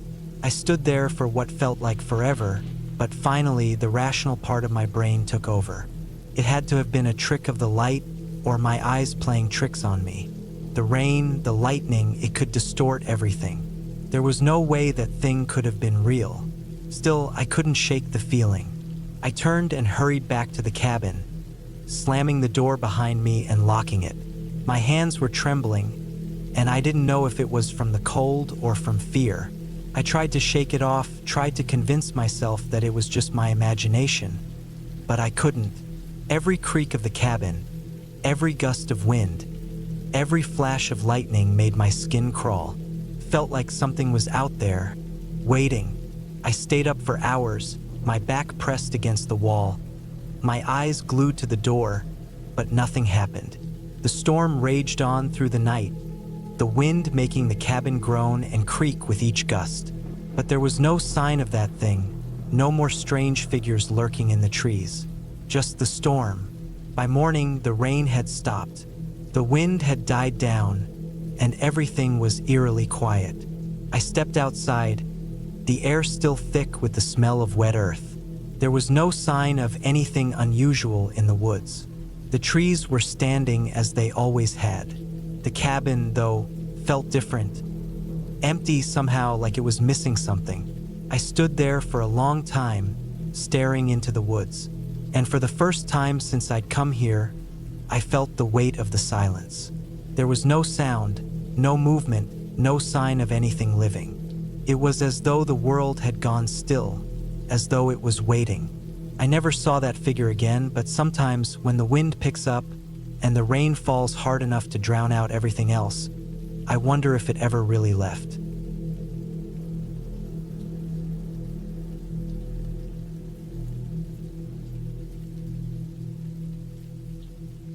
I had always been the kind of person who enjoyed the quiet solitude of the countryside. Growing up in the city, the constant noise and bustle had always weighed on me. So when the opportunity came up to spend a weekend alone at a cabin in the woods, I jumped at it. A friend of mine, Mark, had mentioned a secluded cabin near an old graveyard in the backwoods of Maine. He said it was perfect for a quiet retreat. No neighbors, no distractions, just peace and fresh air. It sounded exactly like what I needed, especially after a particularly stressful few months of work. I arrived at the cabin on a Friday afternoon in mid-October. The drive there had been long, winding through narrow dirt roads with nothing but trees and the occasional flicker of an old house in the distance. The last stretch was particularly eerie, as the trees grew denser, their branches twisted in odd, gnarled shapes. The air was damp, heavy with the scent of wet earth and decaying leaves. I had to follow a narrow trail, barely wide enough for the car, and after about an hour of driving, I finally reached the cabin. It sat on a small hill, overlooking a small valley that stretched out into a dark, dense forest. In the distance, through the misty haze, I could just make out the shape of the old graveyard Mark had mentioned. The cabin itself was small but well kept, an old wooden structure with a large stone chimney. There was a porch with a couple of rocking chairs and a small, overgrown garden out front. It looked like something out of a rustic painting, the kind of place where you'd expect to spend a peaceful weekend away from the world. I unloaded my bags and settled in quickly. The inside was simple but comfortable. Wooden floors, a stone fireplace, and a cozy armchair by the window. I had planned to relax, maybe read a book or go for a walk around the woods. But as the sun began to set, I couldn't shake this feeling of unease. I wasn't sure what it was at first. Maybe it was the isolation or the fact that the graveyard was so close, but something about the place just didn't sit right with me. The first night, I sat by the fire, sipping on a mug of tea and listening to the crackling of the wood. The wind had picked up outside, howling through the trees, but otherwise, the cabin was quiet. It was peaceful, almost too quiet. Around midnight, I decided to turn in. I went upstairs to the small loft where the bed was, tucked into a corner with a small window that looked out over the valley. As I was about to fall asleep, I heard something faint, something like a soft thud coming from downstairs. I lay there in the dark, staring at the ceiling, straining to hear. There it was again. I sat up in bed, listening harder. It sounded like something heavy was being moved around downstairs, maybe a chair being scraped across the floor. My first thought was that it could be the wind, shifting something outside, but it didn't feel like that. The sound was too deliberate. I waited for a while, but when nothing else happened, I convinced myself it was just my imagination. I tried to relax and fall asleep, but sleep didn't come easily.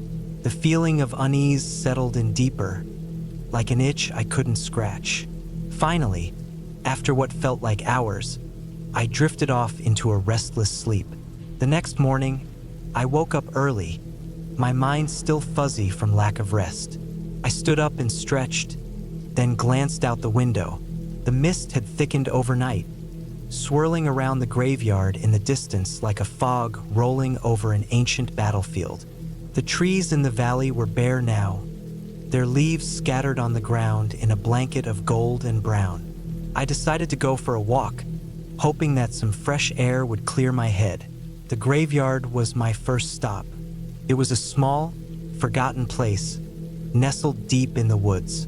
The gravestones were old, some leaning at odd angles, others completely overgrown with moss and ivy. The eerie silence of the place was almost oppressive, and I found myself quickening my pace as I walked among the tombstones. After a while, I started to feel the weight of the silence pressing down on me. It wasn't just quiet, it was unnatural, like the forest itself was holding its breath. I turned to leave, but then I noticed something odd. A fresh set of footprints in the dirt near one of the older gravestones. They were large, deep impressions, as if someone had walked through the graveyard recently, perhaps in the middle of the night. The tracks led away from the graveyard, heading toward the woods. I felt a chill run down my spine. There was something unsettling about the idea of someone else being out here, especially in such an isolated place. But there was no sign of anyone around. I shook off the feeling and returned to the cabin, trying to dismiss the unease I felt. The rest of the day passed slowly. I read a little, wandered around the cabin, and cooked myself a simple meal. As the sun began to set again, I couldn't help but notice the strange silence outside. Even the birds seemed to have disappeared, and the wind had died down completely. It felt like the calm before a storm. That night, I was determined to sleep. I made sure to lock all the doors and windows just in case. The house felt colder than usual, though. I tried to brush it off, telling myself it was just the time of year, but my skin prickled with unease. I lay there, staring at the ceiling again, listening to the silence. But then it came again, the soft thud from downstairs. I sat up quickly, my heart pounding. I had checked everything before bed. All the windows were locked. There was no way someone could have gotten in without me hearing.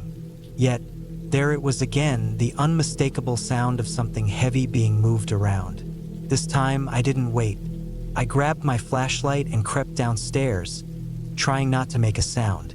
The living room was dark, save for the dim light of the dying embers in the fireplace. I scanned the room with my flashlight, the beam cutting through the darkness. Everything seemed normal at first, but then I noticed something strange. The rocking chair on the porch was slowly rocking back and forth, as if someone had been sitting in it just moments before. My breath caught in my throat. I didn't remember hearing anyone outside. I stood there frozen, the hairs on the back of my neck standing up. I crept toward the door, peeking out through the curtains. The graveyard, visible in the distance, was barely lit by the faint moonlight. Everything seemed still, but I couldn't shake the feeling that I wasn't alone. The sound came again, closer this time, right behind me. I whipped around, my heart in my throat, but there was nothing there. Just the shadows of the cabin's interior, stretching long across the floor. I didn't wait any longer. I grabbed my things and bolted out the door. I didn't stop running until I reached the car, my breath ragged and my heart hammering in my chest. I didn't even look back at the cabin. I just drove, through the dark woods and the twisting roads, not stopping until I reached the nearest town. It wasn't until I got back home, safe in my apartment, that I realized what had happened. The cabin was abandoned for a reason. The strange noises, the eerie silence, and the fresh footprints, they were a warning. Whoever or whatever had been out there had never meant for me to stay. I never went back.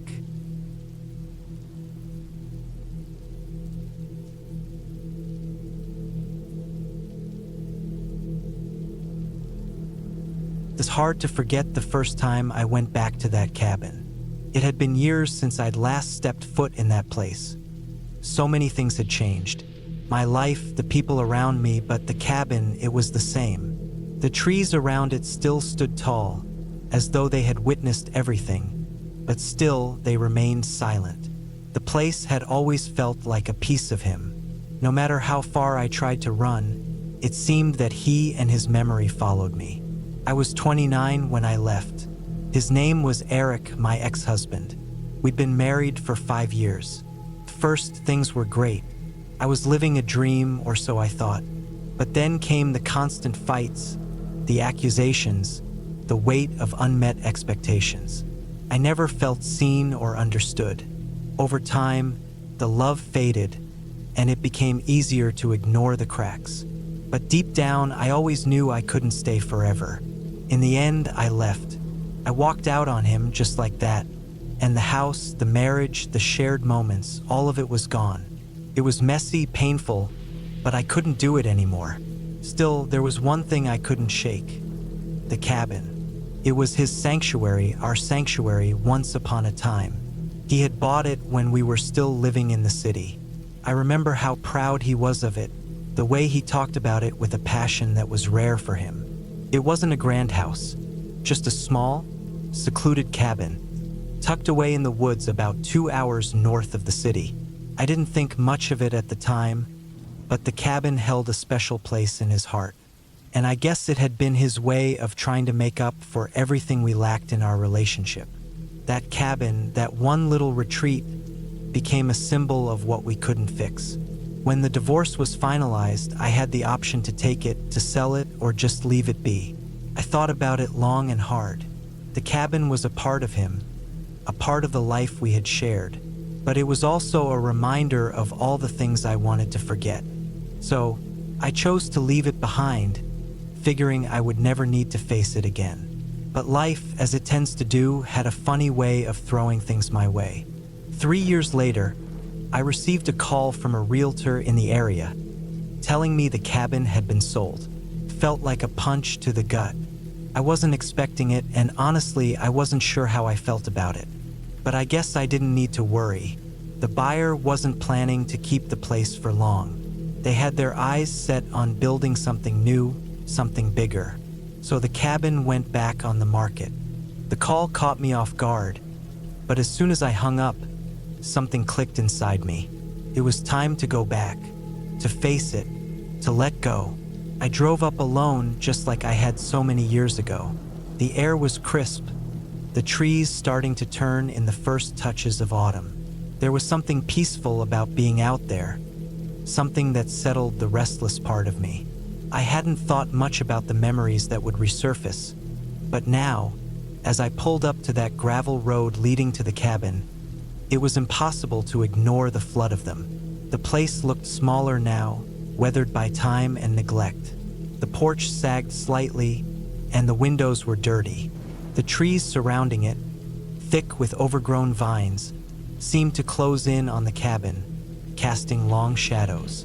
I could hear the distant rush of the river nearby, a familiar sound that used to soothe me. But today it felt different, almost too loud in the silence. I parked the car and sat there for a moment, staring at the cabin. The weight of my decision started to hit me. Why was I doing this? What was I hoping to accomplish? I grabbed my bag and stepped out, the sound of gravel crunching under my boots the only noise breaking the stillness. As I walked up the porch steps, I could feel the coldness of the place.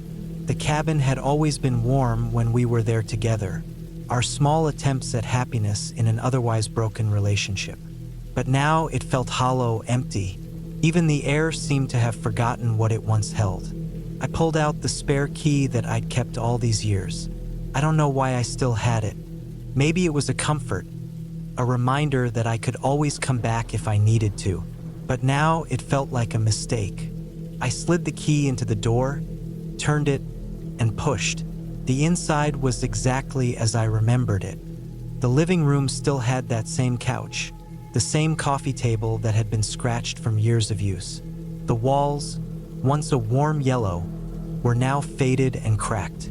Dust hung in the air, thick and stagnant. The kitchen, small, cramped, and quiet, looked like it had never been used in years. I walked further inside, each step heavier than the last. I could hear the creak of the floorboards under my weight, a sound that had once comforted me. Now it felt unsettling. Then I saw it, the fireplace. I had always loved that fireplace. We'd spent so many nights there, curled up on the rug, the fire crackling softly in the background as we talked about everything and nothing. The mantel above it was lined with old photos, some of us together, some of the places we'd visited. I stepped closer to examine them, my fingers brushing the glass of the frames. Suddenly, I felt something cold on the back of my neck. I froze, a shiver running down my spine. It wasn't the wind, wasn't the chill in the air. It felt like someone was standing behind me. I spun around quickly, but the room was empty. I laughed at myself. It was nothing, just a memory, an old habit. The feeling faded as quickly as it had come, but I couldn't shake the unease. Something about being here again made the walls feel too close, like they were closing in on me. I moved toward the back door, the one that led out to the small deck that overlooked the river. The door was stuck. I hadn't expected it to open easily, but after a few tries, it finally creaked open. I stepped out, the cold air hitting me like a slap to the face. The view from the deck was still beautiful, though. The river shimmered under the late afternoon sun, the sound of it rushing over rocks steady and calming. But the beauty of it all only deepened the sense of loss. As I leaned against the railing, I closed my eyes for a moment, trying to clear my thoughts. I felt so many things: anger, regret, nostalgia, but mostly, I felt emptiness. I had left this place, this life behind, but part of me still longed for the simplicity it once offered. I don't know how long I stood there, lost in my thoughts, but eventually, the sun began to set, casting long shadows over the cabin and the land around it. I couldn't stay any longer. The memories, the pain, they were too much. I grabbed my bag, walked back inside, and locked the door behind me. I didn't look back. As I drove away, I could feel the weight lifting. The cabin was still there, still holding its memories. But it didn't hold me anymore. I had left that life behind, and now I was finally free. The cabin would fade into the past, just like everything else.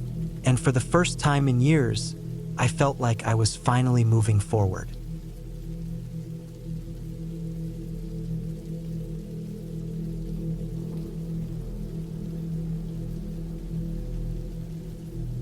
The old cabin sat hidden among the thick trees, nestled deep in the woods.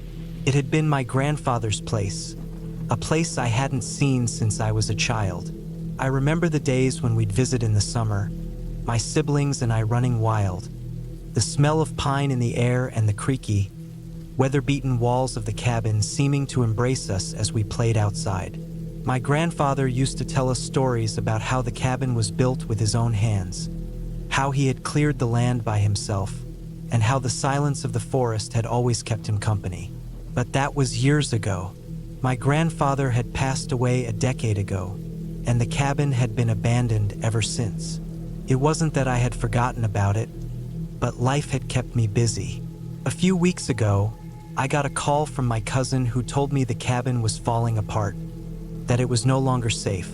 He suggested I head up there to see what I could salvage. Maybe take a look at the property, clean it up a little before the whole place rotted away. The idea of going back didn't excite me, but I owed it to my grandfather to at least make sure it didn't go to waste. I drove up alone, making my way through the winding roads that led to the cabin. The drive was long, taking me farther from the city and deeper into the thick woods. As I neared the place, the sun began to dip below the horizon, casting a long, eerie shadow over everything. I hadn't been back in over a decade, but I still recognized the dirt road that led up to the cabin. The trees on either side were thicker than I remembered, their twisted branches creaking in the wind like old bones. It was the kind of place that seemed to swallow sound, where even the chirping of birds felt distant, muffled by the dense canopy above. The cabin came into view just as the last sliver of sunlight disappeared behind the horizon.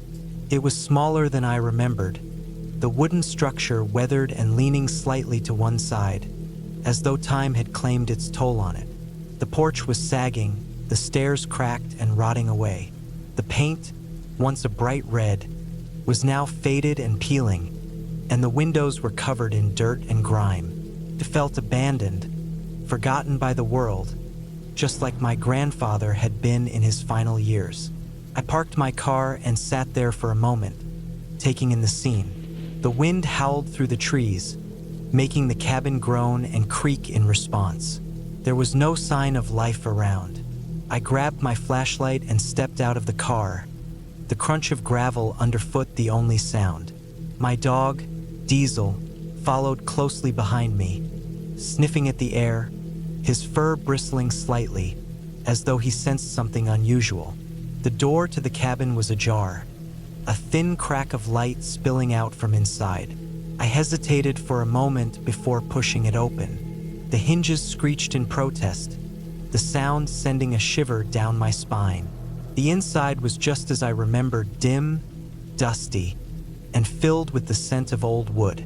The furniture was covered in sheets, the old leather chairs my grandfather used to sit in now buried under a layer of dust. A few cobwebs clung to the corners, and the air was thick with the stillness that only old, unused places seemed to have.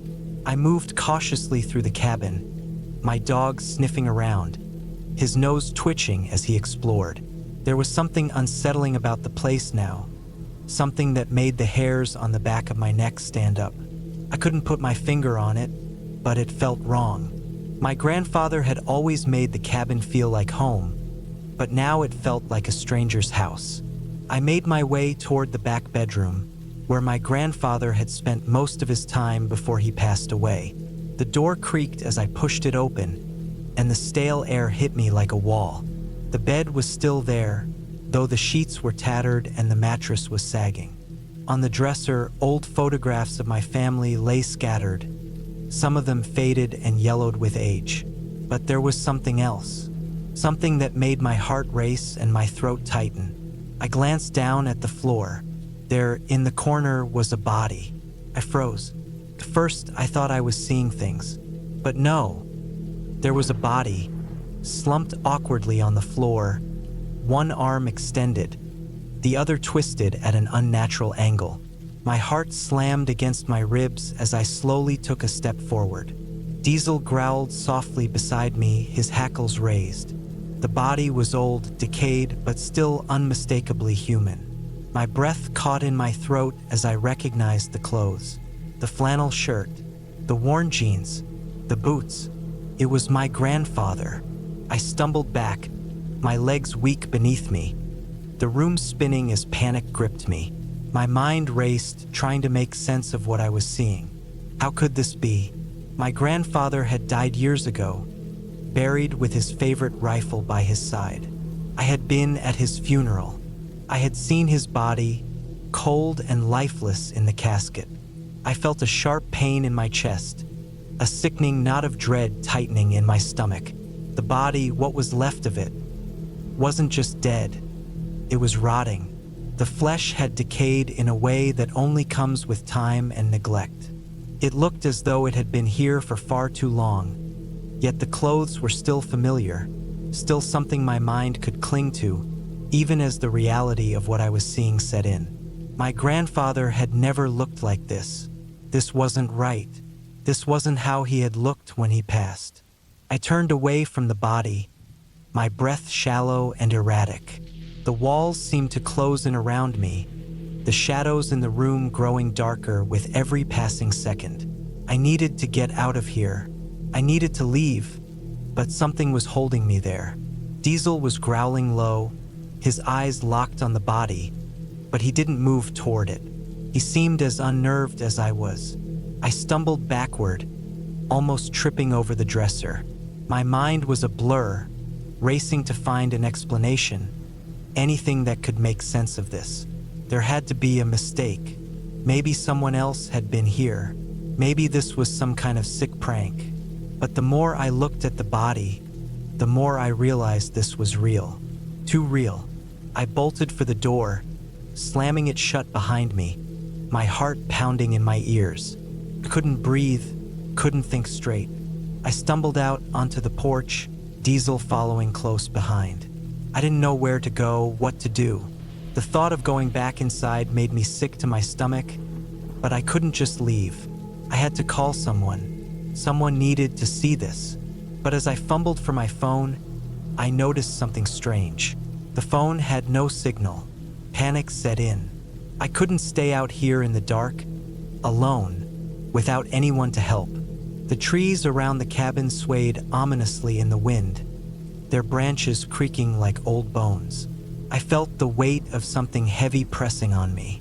Something dark. Something I couldn't explain. I spent the next hour pacing, trying to figure out what to do.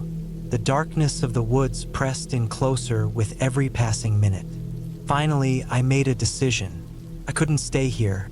Not with the body inside. Not with whatever was happening around me. I grabbed Diesel, got back into my car, and drove away, the cabin disappearing behind me as the trees swallowed it whole. But the image of my grandfather's decaying body stayed with me. I couldn't shake it, couldn't stop wondering how it had gotten there. How had he died? And why hadn't anyone found him? I never went back to the cabin. It still stands, rotting away in the woods, but I don't know what happened to it. I don't know who or what was in that room with me. All I know is that something terrible happened there, and I will never forget the sight of my grandfather, his body twisted and broken, waiting for someone to find it. But no one will. Not now. Not ever.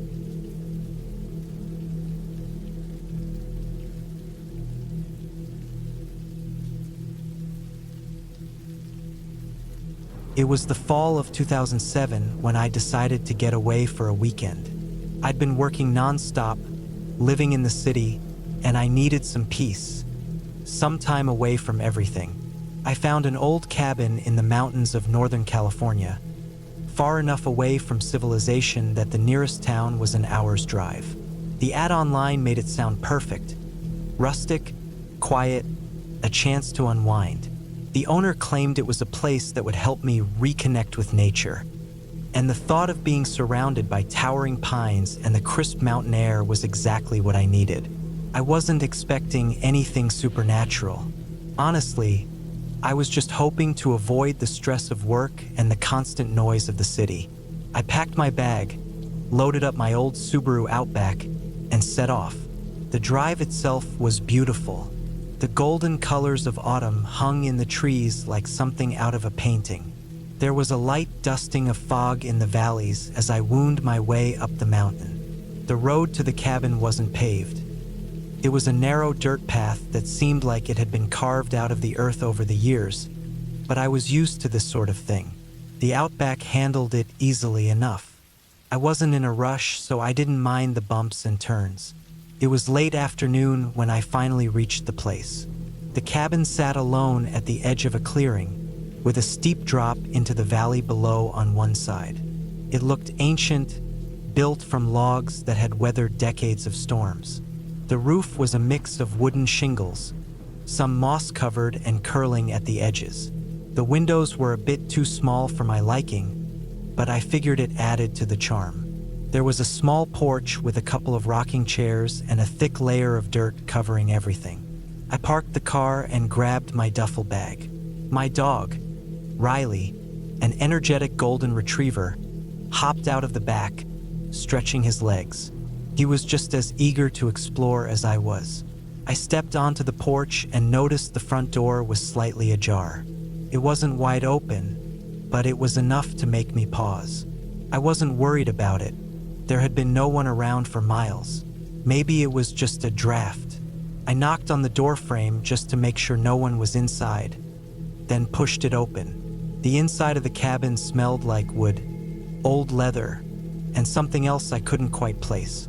Dust motes floated lazily in the sunlight that filtered through the small windows. The floor creaked under my boots as I walked in. There was a stone fireplace on one wall, and the furniture, though old, looked solid. A small kitchen was tucked off to the side with a cast iron stove and a table that looked like it had been carved from a single tree trunk. I let Riley off the leash, and he bounded over to sniff everything, wagging his tail excitedly. I didn't blame him. It was a new place, and we both needed some time to settle in. As I unpacked, I noticed a few oddities. First, there was a strange scar on the doorframe just inside the cabin. It looked like something had scraped against it repeatedly, and the way it was gouged out, deep and irregular, made me uneasy. But I didn't think much of it. Old houses get worn down over time. The second thing I noticed was the quiet. The mountains were silent. No wind rustling through the trees, no birds chirping, not even the sound of an insect buzzing. It felt like the kind of silence you only experience when you're in the middle of nowhere. But it was too quiet, the kind of quiet that made you feel like you were being watched. Night came quickly, and as the sun dipped below the trees, the temperature dropped. I lit the fireplace, sat down with a beer, and started to relax. Riley curled up beside me on the rug, content for the moment. But there was something unsettling about the place. It was too still. I kept glancing toward the window, half expecting to see someone standing in the trees. I shook the feeling off. It was just my mind playing tricks on me. Around midnight, I finally decided to call it a night. I went to bed in the small, cozy room upstairs. The bed was large enough for me and Riley, who immediately jumped up and nestled into the blankets at my feet. The moonlight filtered through the thin curtains, casting long shadows across the wooden floor. I lay there for a while, listening to the soft creaks of the cabin. The house was settling, and the wind had picked up outside. But then, something was different. It was a soft sound at first, like a footstep, or at least the shifting of something heavy. I sat up in bed, listening intently. The sound came again, closer this time. I felt my heart rate pick up, but I told myself it was just an animal outside. There were plenty of bears and coyotes in the area, right? Then came a sharp knock. Not from the door, but from downstairs near the fireplace. My breath caught in my throat. It was so precise, so deliberate. Another knock, louder this time. I swung my legs off the bed, the floorboards creaking under my weight. Riley lifted his head, growling low in his throat, and I heard the hairs on the back of my neck stand up. The air felt different now, thick, heavy. I crept toward the stairs, trying to be as quiet as possible, my heart pounding in my chest. I reached the bottom and paused, listening. The house was silent again. There was no sound of anything moving, but the smell of something strange lingered in the air, almost like wet earth and something sour. I turned the corner into the living room, and there, sitting in front of the fireplace, was a man. He wasn't facing me. His back was to me, his arms folded.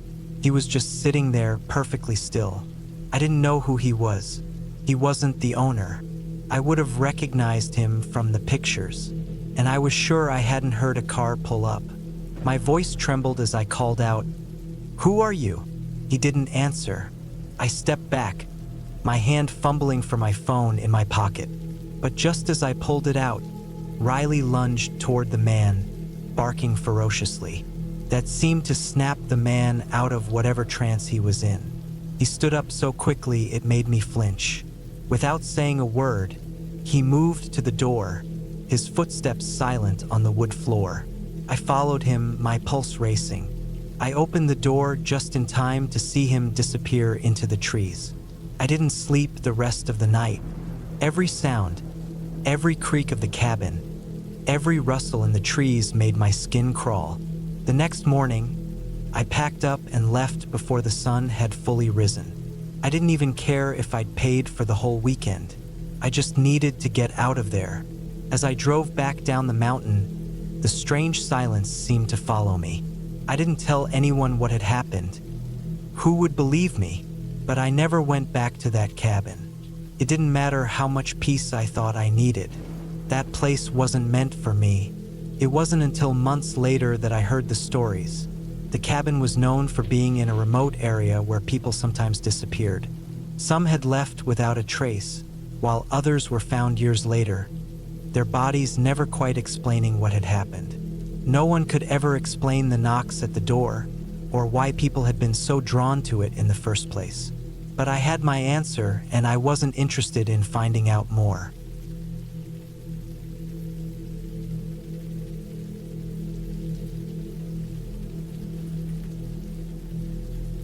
The sun had already dipped behind the mountains when I pulled up to the cabin. It was late autumn, the trees nearly bare, and the air had a crisp edge to it. The first chill of the season. I was hoping for a few days of peace, to clear my mind after a long stretch of work and the endless noise of city life. A break. Just me, my dog, and the quiet. I hadn't been to this cabin in years. Not since I was a kid, tagging along with my parents. It used to be a place of warmth and laughter, full of memories. Now it was just me and a handful of boxes that had been left behind. The cabin stood alone at the edge of a forest in the mountains of North Carolina, tucked away on a gravel road, so far from civilization that the silence felt like a thick blanket. I stepped out of the car and grabbed my duffel bag, glancing over at Duke, my lab mix. He was already out of the car, sniffing around, ears perked. I could tell he was just as excited as I was to be somewhere new, away from the usual smells and sounds. He was a good dog, loyal, strong, always by my side. I didn't think much of it then, but I should have. The cabin itself hadn't changed much. Still that old wood exterior, chipped paint, and the rickety porch steps I remembered. Inside, it was as bare as I'd left it, except for the dust that had settled over everything. The place had that old, musty smell, wood and mildew, mixed with the scent of pine from the surrounding forest. It was cozy, though, and that was all I needed. I made a fire in the stone fireplace, sat on the old couch, and opened a beer. Duke curled up at my feet, his eyes occasionally flicking toward the window. The cabin had always felt solid, unshakable. But tonight, something was different. I couldn't put my finger on it. Maybe it was the silence. It was too quiet. No crickets, no wind, not even the usual rustling of animals. Just stillness. After a while, I figured it was just the weird feeling you get in a place you haven't been to in a while, and I shrugged it off. I didn't need to entertain thoughts of creepy forests or spooky cabins. I wasn't that kind of person. But that night, As I was getting ready for bed, something strange happened. The wind picked up, and with it, the trees outside started groaning and creaking. It sounded like a distant howl, but I dismissed it as just the wind. After all, this cabin was on the edge of a thick forest. It wasn't uncommon for the wind to make strange noises when it picked up. I let Duke outside, watching as he bounded into the yard. The moon was full, casting an eerie glow over the trees. I stood there for a minute, trying to shake off the unease crawling up my spine. Then I heard it, a rustling in the woods. Not a deer or a squirrel, too deliberate. It was the sound of something moving through the underbrush, heavy and slow. I froze, my heart racing. Duke hadn't reacted yet, but I could feel my stomach knotting. I watched the trees, every shadow growing sharper in the moonlight. The sound stopped. Duke trotted back to me, panting, his tail wagging like nothing was wrong. I took a deep breath, trying to calm myself. "It's nothing," I muttered to myself, but the words felt hollow. That night, I barely slept. The wind howled, the trees creaked, and every now and then, I swore I heard a faint thumping sound from outside. It wasn't until morning that I could fully shake the tension from my muscles. I told myself it had just been a bad night, and that things would feel better in the light of day. The next day, I went into town to stock up on supplies. There was a small general store just a few miles away, nothing fancy. The drive was scenic, the mountains looming large on the horizon. When I returned, the cabin felt off. The air was thick again, the silence too quiet. Duke was at the door, scratching to get in. I let him inside, but he immediately ran over to the corner of the living room and started growling low in his throat. I followed his gaze, and for the first time since I'd gotten there, I felt an unmistakable chill crawl up my spine. In the corner, a pile of old firewood sat neatly stacked next to the fireplace. But something was off. The pile wasn't where I'd left it. The logs had been rearranged. A few of them were stacked in a strange, unnatural way. I walked over and knelt down, my hand hovering over the wood. Then I saw it. There, wedged between two logs, was a small bundle of something wrapped in old cloth.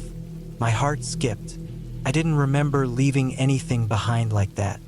Slowly, I unwrapped the cloth, my hands trembling. What I pulled out was an old, rusted hunting knife, its blade covered in dark stains, the handle worn smooth by years of use. I didn't know why it was there, but I knew it didn't belong to me. Duke was still growling, and I could feel the hairs on the back of my neck stand up. That's when I heard the thump. It was louder now, like something or someone was walking outside, the kind of footsteps that leave an imprint in the dirt. I grabbed the knife and cautiously moved to the window. Outside, the forest was still, the shadows of the trees stretching long across the yard.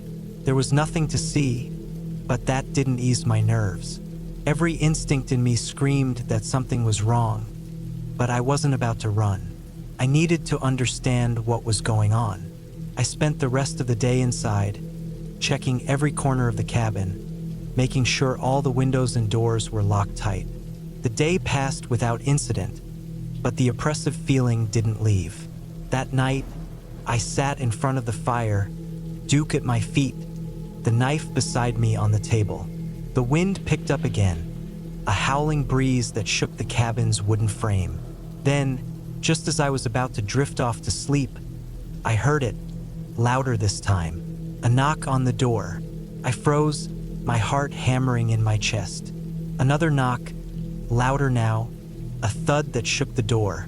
My breath caught in my throat. There was no way anyone could be out there. No one lived for miles. I had been alone since I arrived. I slowly stood, the knife still in my hand, and moved to the door. I paused for a long moment, then slowly cracked it open.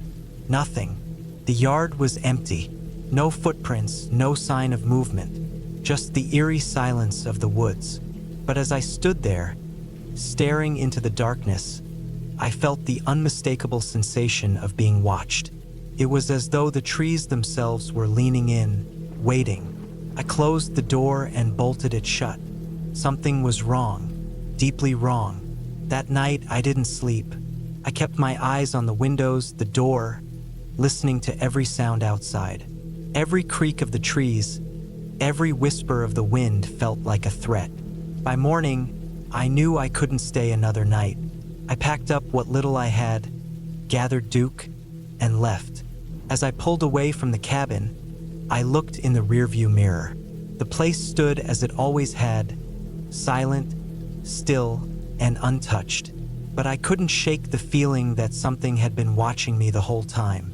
And maybe, just maybe, it still was. As I drove back toward town, I could feel the weight of that night pressing down on me. I didn't know who or what had been out there, but I knew one thing for sure. I'd never be going back to that cabin again.